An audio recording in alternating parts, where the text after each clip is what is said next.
Selamat pagi, salam sejahtera bagi kita semua.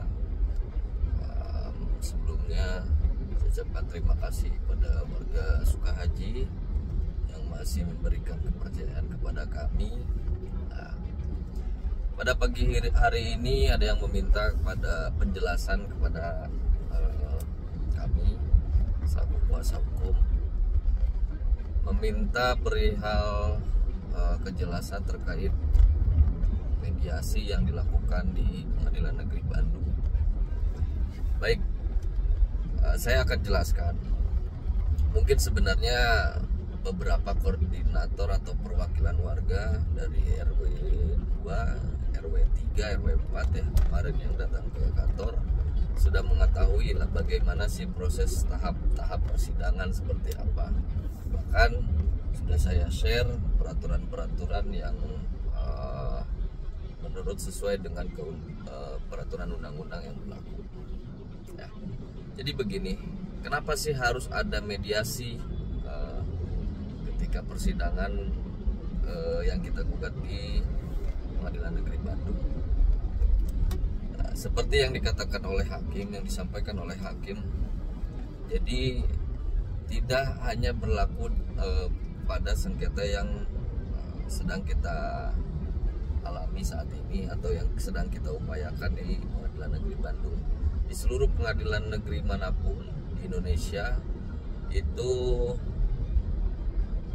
harus wajib ya, peradilan apapun dalam sengketa yang diajukan di pengadilan negeri sesuai dengan ketentuan hukum, peraturan undang-undang, peraturan Mahkamah Agung nomor 1 tahun 2016 ya, itu wajib diadakan mediasi. Jadi memang itu adalah tahap yang ada dalam persidangan sebelum masuk ke dalam pokok perkara. Bisa nggak sih tanpa ada mediasi? Ya, ada beberapa yang dikecualikan di persidangan di upaya sengketa yang ada di pengadilan negeri, seperti di sengketa di sengketa niaga ya, hak cipta seperti itu, atau di PHI hubungan industrial, itu nggak perlu ada mediasi. Nah, untuk sengketa-sengketa apalagi sesuai yang kita gugat itu adalah perbuatan melawan hukum di pengadilan negeri, maka itu wajib ada mediasi. Kalau misalnya mediasinya kita tidak indahkan misalnya, itu bagaimana ya? Itu bisa batal demi hukum. Kita lewatlah mediasi, hakim lupa misalnya tidak memerintahkan adanya mediasi, itu bisa batal demi hukum karena sesuai dengan ketentuan undang-undang di Perma nomor 1 tahun 2016 ya, itu wajib dilaksanakan mediasi sebelum masuk pada pokok perkara atau dilanjutkan di persidangan. Nah, jadi itu ketentuan hukumnya ya, artinya wajib dilakukan mediasi. Jadi bukan keinginan kami sebagai kuasa hukum maupun penggugat maupun tergugat. Oke.